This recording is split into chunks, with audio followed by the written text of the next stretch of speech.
وہ اس کو تحفے کی شکل میں بیان کرتے ہیں۔ شاعری سے متعلق اس فیصلے کے بعد یورپ سے واپس ہو کر اقبال غیر سیاسی دائروں میں نظر آتے ہیں۔ انجمن حمایت اسلام کے علاوہ انجمن کشمیری مسلمانان، رضاکارانہ قانونی امداد کی انجمنیں اور اسی طرح کے دوسرے کام، بلکہ کبھی کبھی ان سے بھی پہلو نہیں اور احساس تنہائی سے ناطہ جوڑ کر موت کی آرزو کرنے لگ جاتے ہیں۔ اے کیا دن دکھا رہا اللہ مجھے، موت کی آرزو کرنے لگ جاتے ہیں۔ اس دور میں عملی سیاست سے گریز کا رجحان نمایاں ہے، سیاسی دلچسپیوں سے گریز کرنے کا، لیکن مسائل پر رد عمل واضح اور شاعرانہ ہے اور نظریاتی بنیادیں مستحکم ہوتی جاتی ہیں۔ آزاد اسلامی ضمیر، اجتہاد، انتخاب کو خلافت کی بنیاد بنانے کا اصول، مسلمانوں میں عاملیت کی مقبولیت کی نفسیاتی وجوہات۔ اب تک بولتے رہتے ہمارے پاس نہیں بھائی اب ایوب خان کا دور اچھا تھا، ضیاء الحق کا دور اچھا تھا، مسلمان جو ہے بغیر ظالم ڈکٹیٹر کے نہیں چلتے، جمہوریت نہیں چلتی کامیاب۔ عام طور پہ یہ ہمارے لوگوں میں تبصرے آپس میں ہوتے رہتے ہیں۔ مغربی تصورات کے دامن میں پناہ لینے سے انکار، عظمت رفتہ کی طرف توجہ، ترکی، طرابلس اور ایران، روس کے تموج کا مشاہدہ، ان تمام پر شاعرانہ رد عمل کی مثالیں موجود ہیں۔ چنانچہ کہتے ہیں دیار مغرب کے رہنے والوں، خدا کی بستی دکا نہیں ہے۔ دیار مغرب کے رہنے والوں، خدا کی بستی دکا نہیں ہے، کھرا جسے تم سمجھ رہے ہو وہ اب زرے کم عیار ہوگا۔ زرے کم عیار بولے تو کس کو بولتے ہیں؟ یعنی ناقص سونا، کھرا نہیں، کھوٹا۔ کھرا جسے تم سمجھ رہے ہو، کھرا جسے تم سمجھ رہے ہو وہ اب زرے کم عیار ہوگا۔ تم اس کو بہت بڑا سمجھ رہے ہیں گوروں کو، وہ کچھ بھی نہیں ہے۔ آفتاب تازہ پیدا وطن گیتی سے ہوا، آسماں ڈوبے ہوئے تاروں کا ماتم کب تلک؟ دلوں میں ولولے انقالا، دلوں میں ولولے انقلاب ہے پیدا، قریب آ گئی شاید جہاں پیر کی موت۔ جہاں پیر سے مراد کیا ہے؟ بوڑھی دنیا۔ پیر بولے تو بوڑھے، فارسی میں جو بولتے ہیں جہاں پیر یعنی بوڑھی دنیا جو ہے ختم ہونے کو ہے۔ دلوں میں ولولے انقلاب ہے پیدا، قریب آ گئی شاید جہاں پیر کی موت۔ چاک کر دی ترک نادا نے خلافت کی قبا، ساتھ کی مسلم کی دیکھ، اوروں کی عیاری بھی دیکھ۔ تھا جنہیں ذوق تماشا وہ تو رخصت ہو گئے، لیکن اب تو وعدہ دیدار آیا تو کیا؟ آسماں ہوگا سحر کے نور سے آئینہ پوش، اور ظلمت رات کی سیما پا ہو جائے گی۔ آ ملیں گے سینہ چاکان چمن سے سینہ چاک، بس میں گل کی ہم نفس باد صبا ہو جائے گی۔ مسلم نے بھی تعمیر کیا اپنا حرم اور تہذیب کے، اپنا حرم اور جاکے وائٹ ہاؤس میں مل رہے ہیں، مسلم نے بھی تعمیر کیا اپنا حرم اور تہذیب کے حاضر نے ترشوائے صنم، اور ان تازہ خداؤں میں بڑا سب سے وطن ہے، ان تازہ خداؤں میں بڑا سب سے وطن ہے، جو پیر رہن ہے اس کا وہ مذہب کا کفن ہے۔ آج زمین کی پوجا ہو رہی ہے۔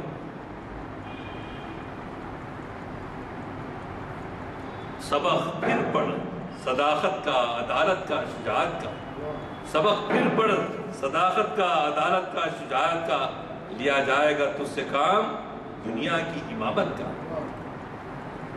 تو یہ اقبال جو جا کے وہاں متاثر ہو سکتے تھے یورپ کو، جیسے دیگر ہمارے اکابر ہوئے، لیکن یہ ان کی دل کی سچی تڑپ جی۔ اور یہ بھی سنا ہے، پڑھنے میں تو نہیں آیا، کہ قائد اعظم جو ہے نا امید ہو کے واپس چلے گئے تھے لندن۔ اقبال نے ان کو خط لکھ کر بلایا 1930 میں، آپ آئیے، آپ ہی جو اس کی وکالت کر سکتے ہیں۔ یہاں اقبال کے لیے ہندوستان اور اس کے مسائل اتنے اہم نہیں جتنی اسلام کی نظریاتی بنیاد کو معاشرے کے لیے قربانی کی جائے۔ ہماری سیاست بھی اقبال کو اسی گروہ کی طرف لے گئی ہے. میں اب یہاں دیکھیے ہندو مسلم اتحاد کی بات کوٹیشن پلیز آپ دیکھیے کہ ہم لوگوں پہ فرقہ پرستی کی بات چھاپی جاتی ہے. میں اب بھی یہ چاہتا ہوں کہ اس ملک سے 1930 کا خطبہ ہے, میں اب بھی یہ چاہتا ہوں کہ اس ملک سے مذہبی اختلافات مٹ جائیں اور اپنی خانگی زندگی میں خود میں اس اصول پر عامل ہوں. میں کسی سے نفرت, اقبال کہہ رہے ہیں کہ میں کسی سے نفرت نہیں کرتا, اپنی ذاتی زندگی میں اس پر عمل کرتا ہوں کہ ہم سب کو مل کر جل کر رہنا چاہیے. لیکن اب لگتا ہے کہ ہندوؤں اور مسلمانوں کے لیے ان کی علیحدہ وحدتیں ہی پسندیدہ بات ہے. ہندوستان میں مشترک قومیت کی بصیرت ایک خوبصورت خواب ہے جس کی اپیل شاعرانہ ہے, لیکن موجودہ حالات پر غور کرتے ہوئے اور دونوں فرقوں کے غیر شعوری دھاروں کو دیکھتے ہوئے یہ تصور قابل عمل معلوم نہیں ہوتا. تو لہٰذا ہم کو بھی عام طور پہ ان مسائل سے بہت لا تعلق رہتے ہیں, بے تعلق رہتے ہیں, غور و فکر کرتے رہنا چاہیے کہ دنیا کدھر جا رہی ہے, ہمارے ملک کا کیا مستقبل ہو رہا ہے, لوگ کیسے کیسے نظریات کو فروغ دے رہے ہیں. جی انسانیت کو فروغ دینے کے بجائے جی زمین کو ان تازہ خداؤں میں بڑا سب سے وطن ہے. اس ملک میں ایک فرقہ دوسرے فرقے کو تباہ کرنے کے درپے ہے. میں نہیں جانتا کہ آیا ایک قوم بننا کوئی پسندیدہ امر ہے. یہ اقبال کا کوشچن مارک تھا اس میں. تو لہٰذا ہم کو ابھی بھی نا امید نہیں ہونا ہے. جب ملک کی تقسیم ہوئی تو ہمارے بزرگوں نے جنہوں نے تقسیم سے اتفاق کیا, اگرچہ کہ مولانا ابوالکلام آزاد آخر وقت تک کہتے رہے کہ میری شیروانی کے جیب میں مہاتما گاندھی جی ہیں اور ملک تقسیم نہیں ہو سکتا, نہیں ہوگا, مگر ان کی اجازت کے بغیر ملک تقسیم کر دیا گیا, ان کے سے مشورہ کیے بغیر ملک تقسیم کر دیا گیا. تو ہمارے وہ بزرگ جو پاکستان لے کر ادھر چلے گئے, ان لوگوں نے ہندوستان میں رہنے والے مسلمانوں کے بارے میں نہیں سوچا کہ ان کا انجام کیا ہوگا, یا یہ سمجھ سکتے تھے ہندوستان کے علاقے میں سارے وہاں ہندو رہنے والے جو پاکستان میں ہیں وہ یہاں پر آ جائیں, یہاں کے مسلمان یہاں سے وہاں جائیں, لیکن عملاً ناممکن سی بات ہے. اب جب 20 کروڑ ہم لوگ یہاں پر رہتے ہیں اور 80 کروڑ لوگ وہ ہیں, تو بھی ہم کیا ہے, ہم کو چاہیے کہ لیونگ ان آپ کے ڈائیورسٹی, مختلف مذاہب ہیں, مختلف ہماری زبانیں ہیں, جی مختلف تہذیبیں ہیں, لیکن اس کے ساتھ بھی ہم ایک دوسرے کو برداشت کرتے ہوئے نظام کی حکومت میں رہتے تھے. نظام کی حکومت میں برابر ہے. عثمان علی خان بولتے تھے کہ میری دونوں آنکھیں, ایک مسلمان ایک ہندو ہے. اور آپ پوری مرتبہ سن چکے ہیں کہ کتنے مندروں کو انہوں نے تحفہ دیا, پیسے دیے. ایون چائنا کے مقابلے میں 5000 ٹن جو ہے سونا تھے. چائنا کا جب حملہ ہوا ہندوستان پر, لال بہادر شاستری آئے تو ان کو انہوں نے, تو ایسے وفادار ملک کی خدمت کرنے والے لوگ, تو ہم کو کوشش یہی کرنی چاہیے کہ ہم جو ہے مسلمانوں کی تاریخ میں, آپ غور کیجئے کہ ایک لفظ کو جو میں کہہ رہا ہوں کہ مسلمانوں کی تاریخ میں ہندوستانی مسلمانوں کے ساتھ جو حالات ہوئے ہیں ایسے اور کہیں نہیں ہوئے. یا تو مسلمان حاکم رہے ہیں یا مسلمان محکوم رہے ہیں, مگر کبھی ہم ایسی کیفیت میں نہیں تھے کہ ہم کو 1950 کے امبیڈکر کے بنائے ہوئے دستور میں حقوق کو تو دیے گئے کہ سب مائنورٹیز کا خیال رکھا جائے گا, سب کے ساتھ انصاف کیا جائے گا, اور ہم بھی اوروں کے ساتھ شریک حکومت ہیں. حاکم بھی نہیں ہے, محکوم بھی نہیں ہے, شریک حکومت ہیں. لیکن شریک حکومت ہونے کے باوجود آج 70 سال گزرنے کے باوجود ہم اپنے حقوق حاصل نہیں کر سکے, بلکہ ہمارے جو پرسنل لاز ہیں اس میں بھی مداخلت کی جا رہی کہ آپ کی تہذیبی اور مذہبی شناخت ختم ہو جائے. لیکن ہم کو وہ 1950 کے دستور کی روشنی میں اپنے حقوق حاصل کرنے کے لیے جدوجہد کرنا چاہیے. نہ ہم جدوجہد کر رہے ہیں نہ وہ لوگ اپنی طرف سے کچھ دے رہے ہیں. تو یہ انصاف کی بات ہے. ایک انسان دوسرے انسان کو, دنیا ہمارے پاس انسانیت ہے تو اس طرف ہم کو توجہ کرنا چاہیے. اقبال نے اسی طرف ہم کو مشورہ دیا ہے. اور اس ضمن میں جو باتیں اس دور کی آتی ہیں اس کے بھی 2-4 واقعات میں آپ کے سامنے رکھوں گا. کہ اقبال جب لندن گئے تو جس طرح کے یہاں پر فارینرز بھی بیٹھے ہوئے ہیں, عابد بھائی ہیں, ڈاکٹر صاحب ہیں, اور بھی آپ لوگ کئی لوگ جاتے آتے رہتے ہیں. تو ہوتا یہ ہے کہ جب ایک اسٹوڈنٹ جاتا ہے تو کیا کرتا ہے, کہیں پیئنگ گیسٹ بن کے رہتا. تو اقبال بھی گئے اور ایک گڑیا کے مکان میں رہے وہاں. اور آج کل دیکھے ہوں گے آپ, ایئرپورٹ کے باتھ روم میں جائیے, واش روم میں جائیے, بامبے میں چلے جائیے, ہندوستان میں بھی جائیے, باہر تو ہے ہی ہے, آپ کو طہارت کی صفائی کے لیے پانی میسر نہیں آتا, نل نہیں رہتا. کیا کرنا, ترقی پسند ماحول, آپ کے ٹیشوز لینا یا جو ہے ڈھیلے سکھانا یا جو بھی کرنا. تو اقبال یہ پسند نہیں کر سکتے تھے. یہ مزاج جو اسلامی مزاج ہے, وہ جب گئے لندن تو انہوں نے کہا, ہمیشہ وہ ایک لوٹا ان کے ساتھ رہتا تھا, جب بھی ضرورت لوٹے لے کے جاتے. تو آخر وہ آبزرو کرتے ہوئے وہ لیڈی نے کہا, تم کیوں یہ لوٹا لے کے جاتے ہو, کیا یہ ہے؟ تو اقبال نے ان کو بتایا کہ طہارت کی کیا اسلام میں جو ہے اصول. اور اقبال یہ بھی کہتے ہیں, ہمارے ماہرین طب کو, ڈاکٹروں کو, حکماء کو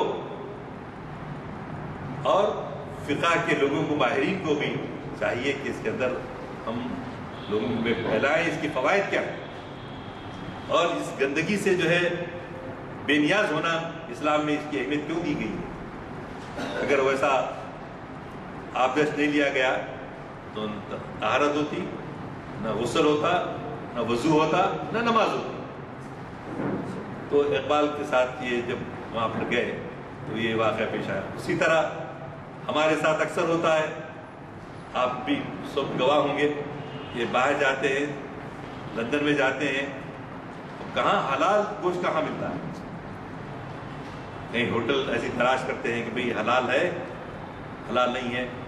میرا پہلا ٹرپ تھا لندن کا, ایک ہوٹل کو گئے, پاکستانی صاحب تھے, تو بولے کہ بھئی یہ حلال ملتا ہے. ہاں بیٹھے, مگر یہ تو تھا ان کا ایک کام کرنے والا لڑکا, لیکن مالک جو ہوٹل کا تھا وہ اٹھ کے آیا, ہم بیٹھ کے چکے تھے, آ کے کہنے نہیں سر ہمارے پاس حلال گوشت نہیں ملتا, حلال میٹ ہمارے پاس نہیں. تو بعض لوگوں میں ان میں دیانتداری ہے, اس کو ہم اپریشیٹ کرتے ہیں کہ انہوں نے بربلا کہہ دیا. تو اقبال کو بھی بڑی فکر ہوتی تھی کہ کہاں حلال گوشت ملتا ہے, کہاں رہیں گے, جب کیونکہ اس زمانے میں تو بہت مشکل تھی.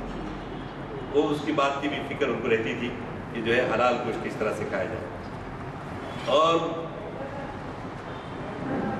اقبال کے بارے میں ایک دو واقعات اس مطالعے کے دوران مجھے پڑھنے آیا, جو قرآن کی آیات کا وہ جو ترجمہ کرتے ہیں کس طرح سے کرتے ہیں. ہمارے پاس ایک مشہور صاحب تھے جو قرآن کی خدمت کرتے تھے, ابو محمد مسلح, ہے نا, زین العابدین صاحب. تو وہ رہتے تھے آپ کی یہ ٹینکمنٹ کی مسجد,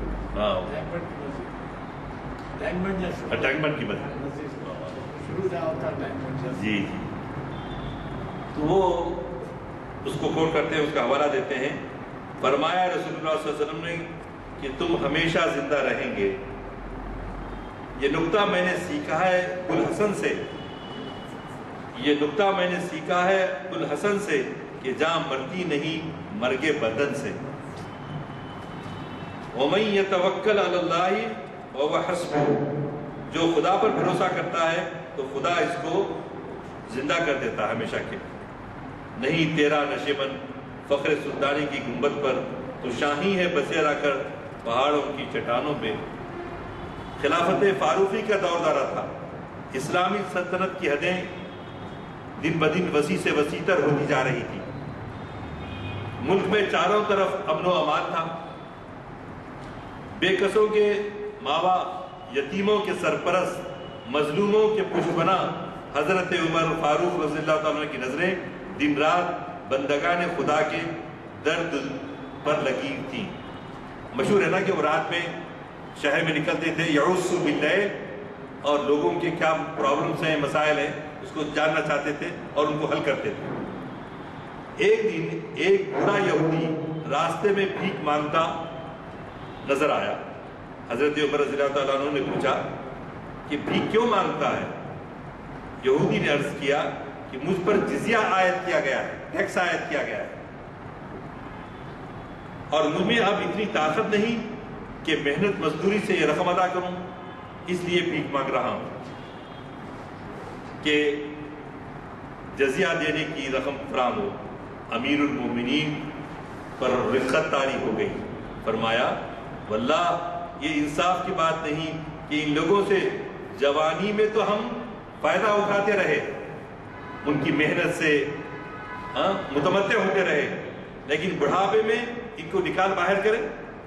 پھر بوڑھے بھکاری کو ساتھ لیے گھر آئے، کچھ نقد رقم عطا فرمائی، بوڑھے کی دلدہی کی، اس کو دلاسا دیا اور رخصت فرمایا. جب بھکاری جا چکا تو بیت المال کے داروغہ کے نام رعایتیں جاری فرمائی کہ باری تعالیٰ کے احکام ہیں کہ انما الصدقات للفقراء والمساکین، صدقہ اور خیرات فقیروں اور مسکینیوں کے لیے ہے.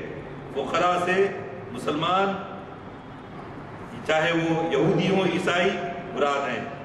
ہر لحظہ ہے مومن کی نئی شان، ہر لحظہ ہے مومن کی نئی شان، نئی آن، گفتار میں کردار میں اللہ کی برہان.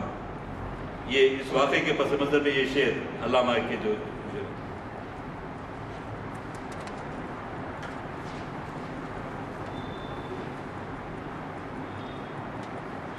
ایک دن پیارے رسول صلی اللہ علیہ وسلم کے چند پیار سے دیوانے آسا رسالت پر پناہ حاصل ہوئے اور بکمال ادب امہات المومنین سے رحمت للعالمین صلی اللہ علیہ وسلم کی عبادت کا حال پوچھا. نبی کے پروانے یہ سمجھ کر آئے تھے کہ شاید لوگ یہ کہیں گے یہ بھی بڑا ہمارے پاس غلو ہوتا ہے، اس کو سمجھنے کی ضرورت ہے. غور سے سنیے کہ شاید کورین کے سردار یعنی حضور اکرم صلی اللہ علیہ وسلم دن رات عبادت کرتے ہوں گے، اس لیے وہ لوگ آگے ام المومنین سے پوچھے حضور اکرم صلی اللہ علیہ وسلم کی عبادت کے کیا طریقے ہوتے ہیں، کتنے ہوتے ہیں. ان کو یہ اندازہ تھا، سمجھ رہے تھے کہ جیسا روحانیت کرنے والے آپ یوگیز جھاڑوں میں سننے میں آتا ہے کہ وہ لوگ تپسیا کرتے، ایک ہاتھ ایسا ایک پیر پہ کھڑے ہو کے تپسیا، جان کو تپسیا میں ڈالنا. تو کیوں؟ اللہ خوش ہوگا اپنے نفس کو تکلیف دینے سے، اللہ خوش ہوگا، ان کا یہ تصور. تو حضور اکرم صلی اللہ علیہ وسلم کے پاس معلوم کرنے کے لیے کہ ان کی عبادت کے کیا طریقے ہیں ام المومنین سے چند صحابہ آ کے پوچھتے ہیں. لیکن امت کی ماؤں نے محبوب دو عالم کی جو کیفیت بیان کی اس سے ان کی تشفی نہ ہوئی. دیوانوں نے سوچا کہ سرور کائنات ہیں، اتنے بڑے انسان ہیں کی عبادت تو ان کو ضرورت ہی نہیں ہوگی، بغیر عبادت کے ہی انہوں چلے جائیں گے، مگر ہمیں بھلا اس نور الہی سے کیا نسبت. چنانچہ ان میں سے ایک نے کہا کہ میں نے تو رات بھر نماز پڑھا کرنے کا ارادہ کر لیا، رات بھر نوافل پڑھتا رہوں گا. اور ایک دوسرے صاحب نے کہا کہ میں عمر بھر روزے رکھوں گا. اور تیسرے نے طے کیا کہ میں کبھی شادی نہیں کروں گا. شہنشاہ دو جہاں کون و مکان یہ گفتگو سماعت فرما رہے تھے. ارشاد ہوا خدا کی قسم میں تم سے زیادہ خدا سے ڈرنے والا ہوں، تاہم میں روزہ بھی رکھتا ہوں، افطار بھی کرتا ہوں، نماز بھی پڑھتا ہوں اور سوتا بھی ہوں اور عورتوں سے نکاح بھی کرتا ہوں۔ جو شخص میرے طریقے پر نہیں چلتا وہ میرے گروہ سے خارج ہے۔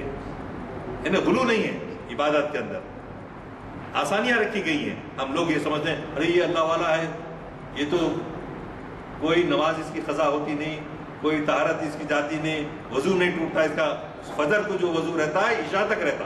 کیسے کیسے باتیں جو ہے ہمارے پاس غلو۔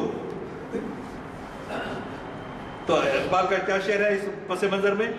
فطرت کے تقاضوں پر نہ کر راہ عمل بند، فطرت کے تقاضوں پہ نہ کر راہ عمل بند، مقصود ہے کچھ اور ہی تسلیم و رضا کا۔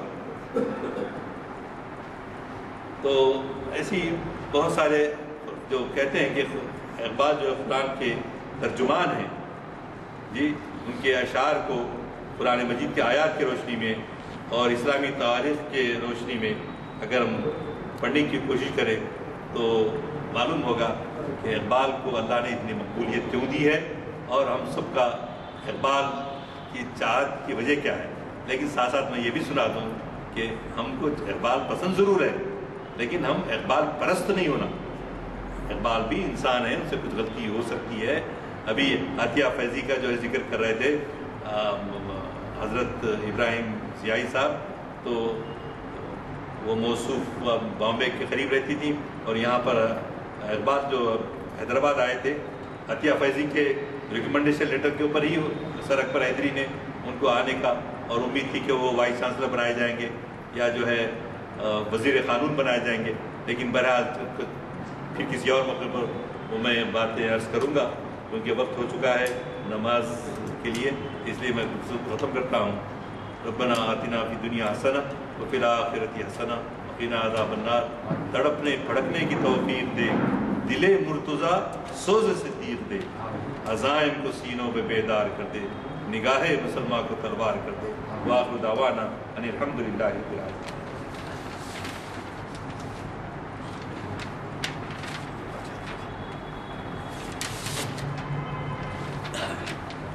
السلام علیکم حضرات، جو عالمانہ خطاب آپ نے سنا یہ انٹرنیٹ پہ بھی اویلیبل ہے، گھر والوں کو بھی اس سے استفادے کا موقع دیے جا کے۔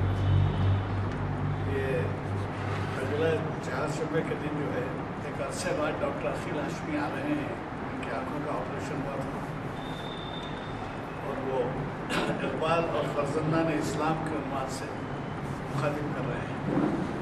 آپ کو معلوم ہے کہ وہ کئی کتابوں میں مصنف کا کافی مطالعہ ہے۔ میری گزارش ہے کہ اگلے 4 شعبے کا آپ خیال رکھیں۔ اور ایک چیز اور ایک عرض کر دوں آپ سے کہ ہفتے کے دن آپ کو تو معلوم ہے جمعرات اور جمعہ ہمارے محافل نہیں ہوتے، ہفتے کے دن ڈاکٹر سید حبیب اشرف صاحب جو ایک امریکن سٹیزن ہے اور یہاں ہمارے پاس 4-6 مہینے محافل میں ضرور شرکت کرتے ہیں، مسلسل سے خواہش کی مخاطب کریں۔ چنانچہ انہوں نے اتفاق کیا اور ایسا اہم عنوان انہوں نے دیا ہے، آپ خود اس کا پس منظر اگر غور کریں تو آپ کو اندازہ ہوگا کہ کس قدر اہم ہے۔ انہوں نے عنوان دیا ہے آئیے اورنگزیب عالمگیر سے ملیے۔ تشریف فرما ہے ڈاکٹر حبیب اشرف صاحب یہاں، ان کا خطاب ہے ہفتے کے پہلے تاریخ اسلامی نشست۔ مجھے کبھی توقع ہے کہ آپ حضرات زیادہ سے زیادہ تعداد میں شرکت فرمائیں گے اور پھر یہی نہیں کہ اپنے ساتھیوں کو بھی لیتے آئیں گے، اس نوجوان ان کے اورنگزیب کے بارے میں بہت سی غلط فہمیاں پائی جاتی ہیں، طرح طرح سے ان کے بارے میں اظہار خیال ہوتا ہے، وہ آپ کو معلوم ہے کہ اس سے وجوہات کیا ہے۔ بہرحال میری گزارش ہے کہ اس میں ضرور شرکت فرمائیں اور پھر پیر کے دن علامات قیامت احادیث کی روشنی میں مفتی صاحب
صاف سوال ہے.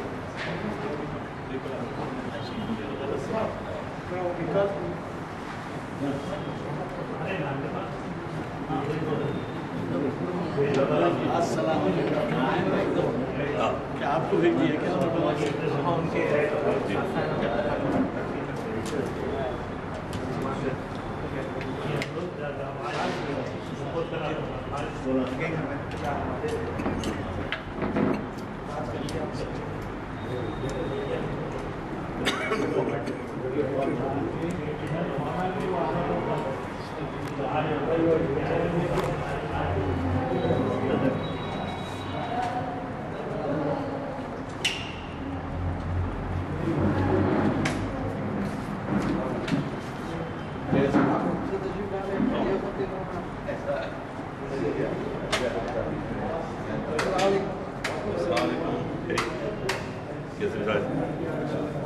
ڈاکٹر صاحب 1904 میں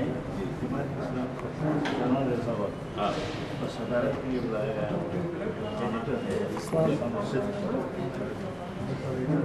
عبد الماجد دریابادی بنگال سے نکلتی تھی اس ایڈیٹر تھے اور لوگ انتظار کر رہے تھے صدر کے آنے کو. نوجوان 16 برس کا ہوتا ہے. اقبال اقبال بھی اس میں اس وقت کمیشن میں اقبال تھے, ڈپٹی نذیر احمد تھے, شبلی تھے میں جو پڑھا 16 برس. خیریت سے کیسے ملاقات ہی نہیں ہوئی. وہ افریقہ سے کوئی صاحب آئے تھے نا, ان کا لیکچر ہم گلشن اے بی پہ رکھے تھے. اس دن آپ کہیں اور مصروف تھے. اچھا بٹ کوئی آئے تھے, وہ پروفیسر ہے فلاں لیکچر لیے تھے, اس دن بھی گیا تھا. اچھا تو ڈاکٹر صاحب پھر آئندہ ہفتے آئیں گے انشاءاللہ. پتا نہ لگے.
Hawalak ke hari kaya, babu.